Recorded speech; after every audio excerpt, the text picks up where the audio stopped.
Hello students, how are you? Till now we have discussed part 1 and part 2. Today we will discuss part 3.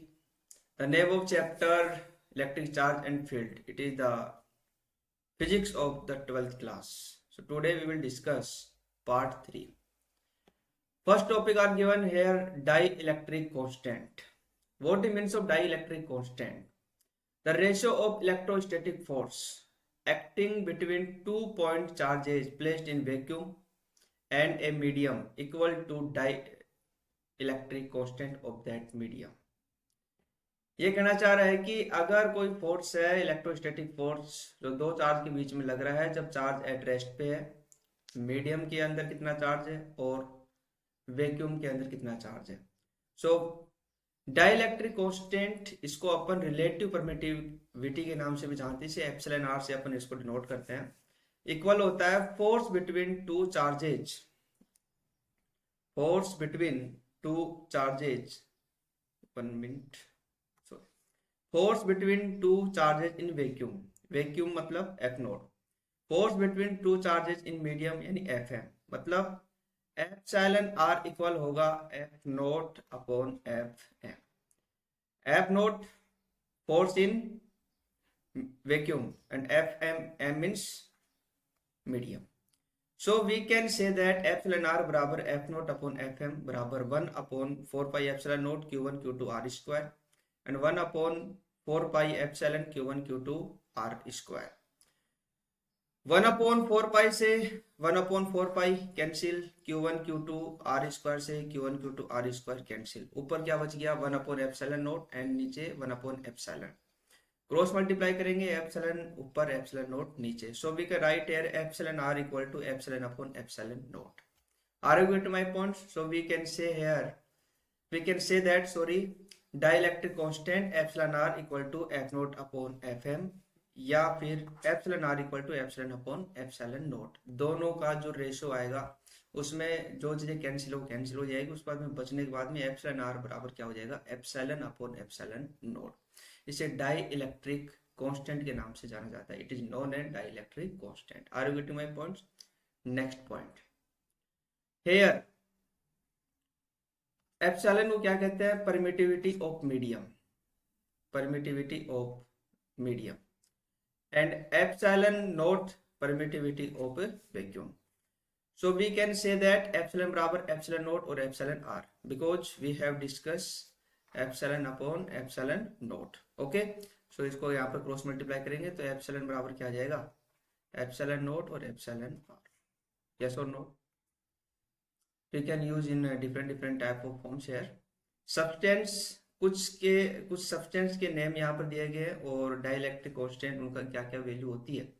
सबसे पहले glass dielectric constant 5 to 10, amber 2.8, hydrogen 1.0027, air 1.0059 जो कि लगभग इसके बराबर है 1 के इक्वल है. यस और नोट? प्योर वाटर इसका डाइलेक्ट्रिक कांस्टेंट होता है 80, गिल्सरोल इसका होता है 4.3, पीवीसी पॉलीवाइनिल क्लोराइड 4.5, वैक्यूम कितना होता है 1. yes or not? So many type of numerical will come in your exam, so that time we will use the value of the dielectric constant. Understand? So we have written many type of dielectric constant and different substance. You can write in your copy.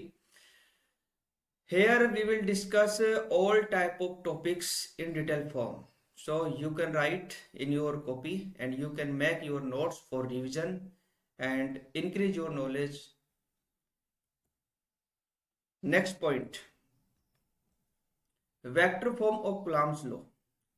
Because before classes we have discussed the Coulomb's law. Two charges Q1 and Q2 are placed in from some distance r. So F inversely proportional होता है Q1 Q2 upon R square. Yes or not? So here Q1 Q2 के proportional होता है और जो बीच की जो distance होती है उसका क्या होता है इनवर्सली प्रोपोर्शनल का स्क्वायर होता है. तो इसका अगर अपन क्या निकालना चाह रहे हैं vector form.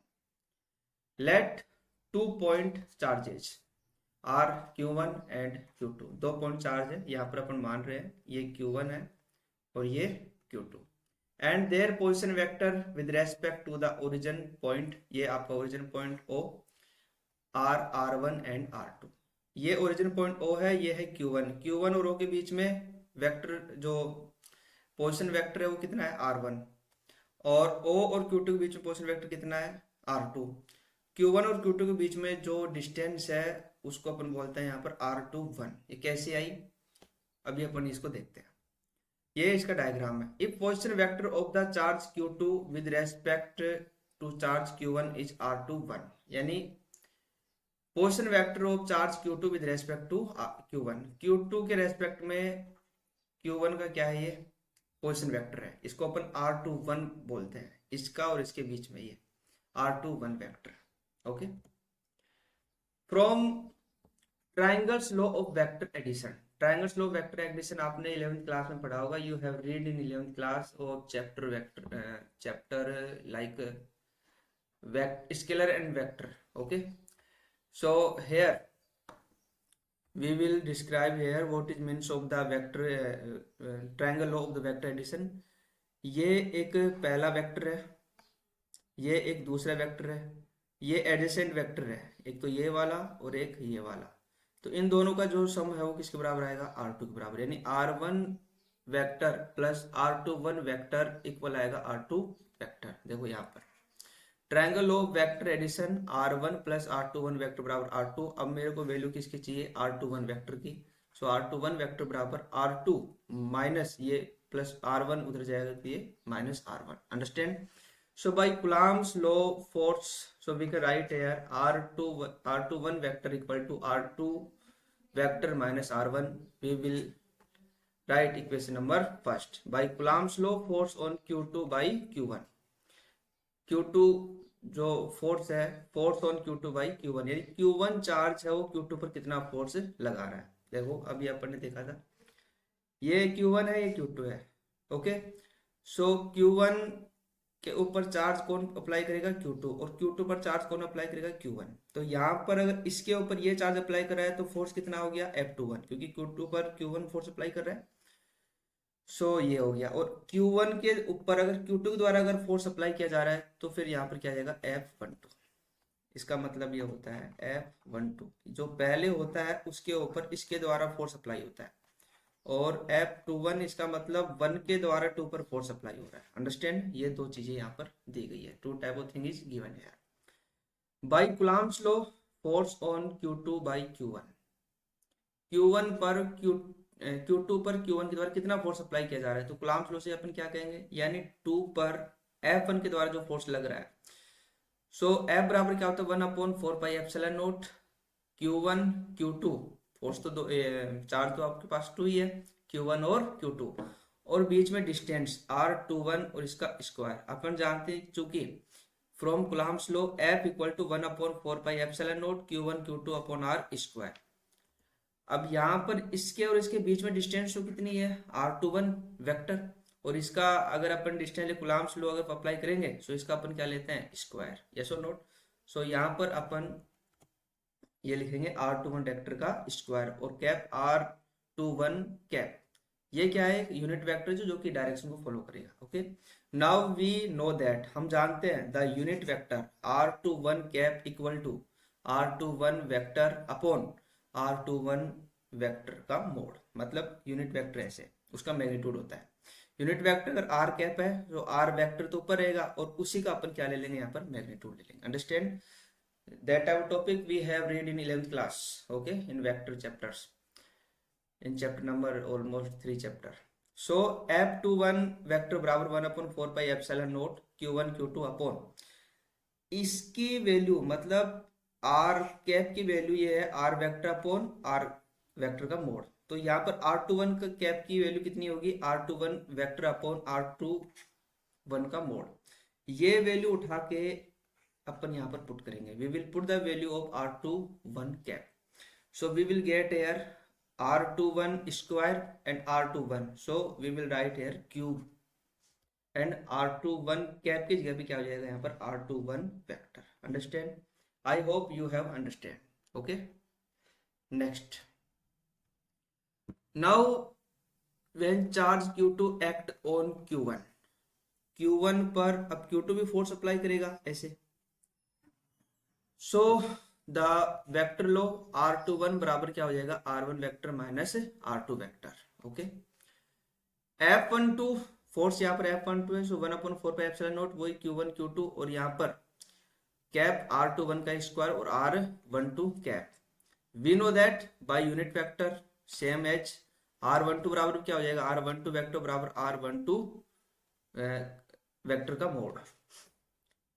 So we can say that F12 बराबर 1/4 pi epsilon naught Q1 Q2 upon R12 cube and R12, ये वैल्यू अपन यहाँ पुट करेंगे। Okay, we will put the value of R12 cap, so we will find here in upon in a denominator R12 का cube. Understand? सो ये triangle slow है, इसमें ये vector यहाँ से ये वेक्टर, तो इसका और इसका सम इसके इक्वल हो जाएगा। Understand? It is a vector addition of triangle slow. Here R12 cap is the unit vector along vector R12 cap which is equal to unit vector R12 vector and act in the opposite direction. So we can say that R21 cap equal to negative sign R cap 12, R21 equal है R12 के, क्योंकि direction in opposite direction, so we will write here negative sign. Magnitude equal but direction different, so we can write here negative sign. Therefore from equation 2 and 3 we can write here F21 equal negative sign F12 vector. Understand? So this that the force mutually acting on both charges are equal in magnitude, magnitude में दोनों charge equal है, and opposite in direction. Yes or not? This is in the accordance in the with the Newton third law of motion. Newton third law of motion यही तो है, जितना force आगे apply होगा उतना फोर्स पीछे की तरफ भी अप्लाई होगा। Understand?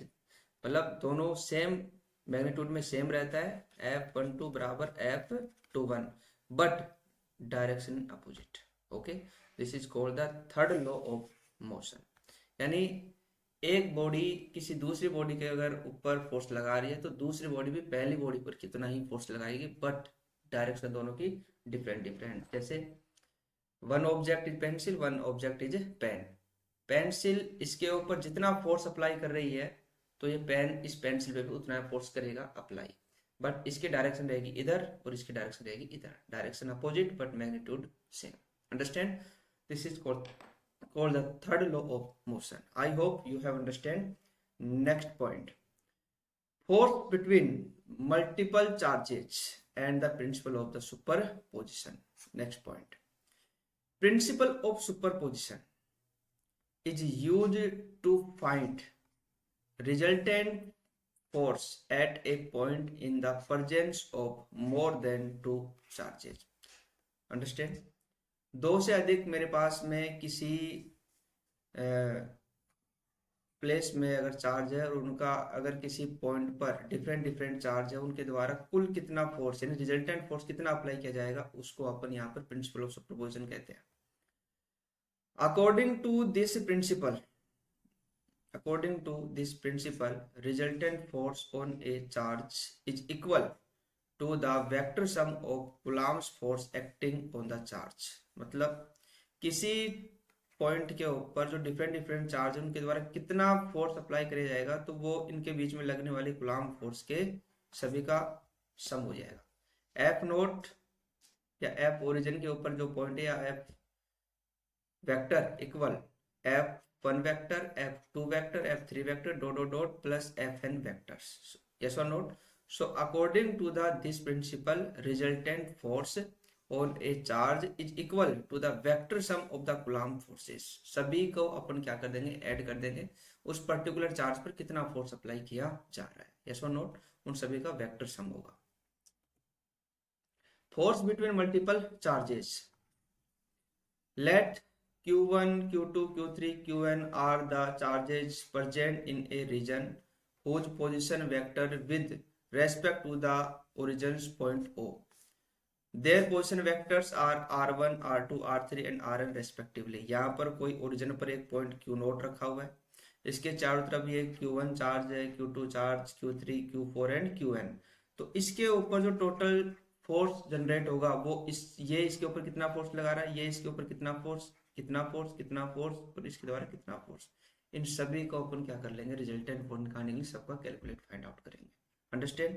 So this is called the superposition of the charges by the super principle total force on the charge q note पर कितना टोटल फोर्स जनरेट होगा।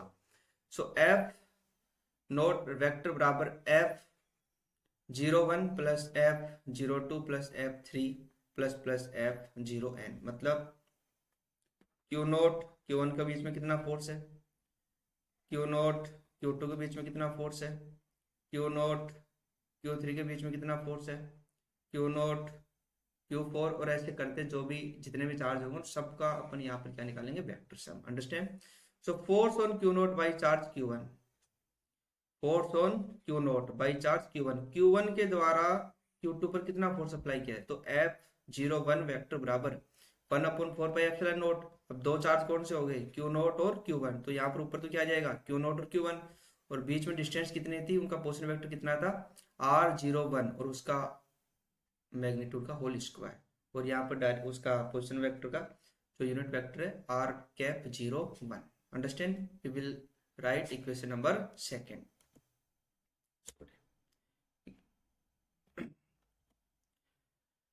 Force on q naught by charge q2। अब q2 q1 के ऊपर क्या कर रहा है, फोर्स कर रहा है। देखो q नोट q1 के द्वारा q नोट पर फोर्स, q2 के द्वारा q नोट पर फोर्स, q3 के द्वारा q नोट पर फोर्स, तो सभी को अपन क्या करेंगे, वेक्टर सम फाइंड आउट करेंगे। So force on q naught by charge q2, we will find f naught 2 vector equal to 1/4 pi epsilon naught q naught q2। Charges कौन कौन से हैं, q नोट और q2, and position vector r naught 2 इसका whole square, बीच की जो distance का square होता है क्या होता है, Coulomb's force, q1 q2 upon r square a proportional. Yes और नोट? और प्रोपोर्शनल साइन हटाएंगे तो यहाँ पर क्या आएगा, के कांस्टेंट, जिसकी वैल्यू कितनी होती है 1/4 pi epsilon naught. Are you getting my points, what time सीखेंगे यार। Similarly force on the q naught by qn, so f naught n vector बराबर 1/4 pi epsilon naught q naught upon qn upon में r naught n vector का square, r naught n का cap. Understand? So from equation 1, 2, 3 and 4, f naught equal 1/4 pi epsilon naught q naught q1 r naught 1 का square r naught 1 का cap plus we will put all value in equation first. Okay, so 1/4 pi epsilon naught q naught q2 upon r naught q2 के square r naught 2, सभी को अपन यहाँ पर put करेंगे।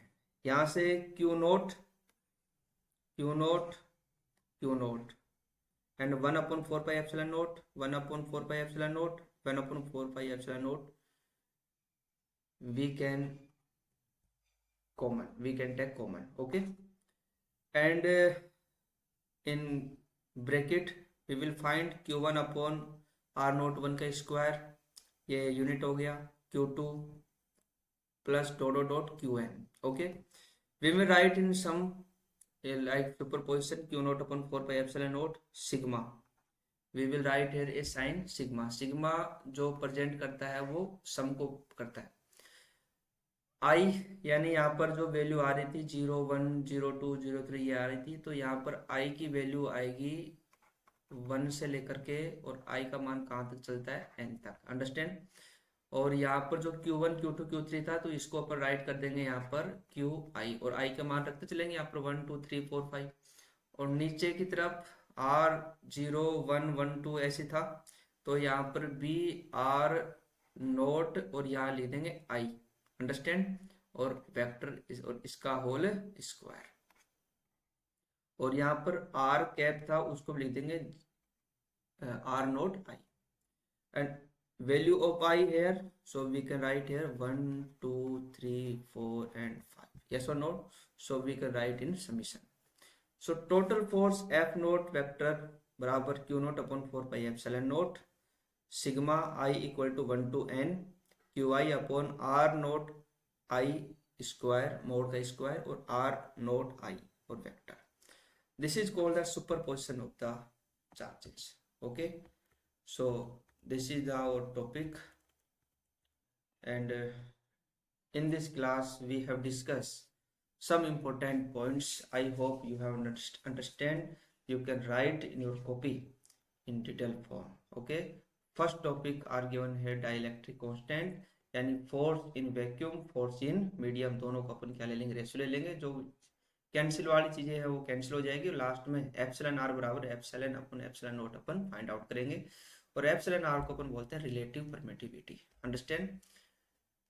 फिर यहाँ पर कुछ सब्सटेंस की अपन डाइलेक्ट्रिक कांस्टेंट रिटर्न कर चुके हैं. Vector form of Coulomb's law F Q1 और Q2. Q1 के द्वारा Q2 पर जितना फोर्स लगाया जाएगा Q2 भी Q1 पर उतना ही फोर्स अप्लाई करेगा, बट डायरेक्शन दोनों की डिफरेंट रहेगी.